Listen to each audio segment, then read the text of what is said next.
மக்களை, இந்துக்களை இருக்கின்ற வைஷ்ணவ விஷ்ணு மக்களை குறைபடுத்தலாமா? வெறுப்புணர்வு தூண்டலாமா? அவங்களுடைய மன உணர்ச்சியை நீங்க கிளறி பார்க்கலாமா? அவங்களுடைய துன்பத்தை கொடுக்கலாமா? துயரத்தை கொடுக்கலாமா? அவங்க சொல்லிலடங்காத துயரத்துக்கு கொடுப்பதற்கு உனக்கு துணிவு யார் கொடுத்தது என்பதுதான் எங்களுடைய குற்றச்சாட்டு. அம்மாவா இருந்தா செருப்பை கைட்டு அடிச்சிருப்பாங்க.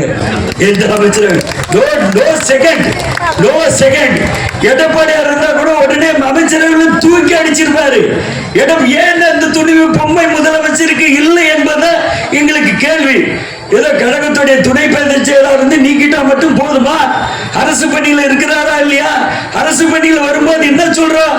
நாங்க ஒரு உறுதிமொழி ஏற்கிறோமா இல்லையா? தெரிந்தோ தெரியாமலோ நேரடியாகவோ மறைமுகமாகவோ பிறர் மனிதை புண்படுகிற அளவில் நாங்கள் ஈடுபட மாட்டோம். இது ஆண்டவன் மீது உறுதிட்டு சொல்றோமா இல்லையா?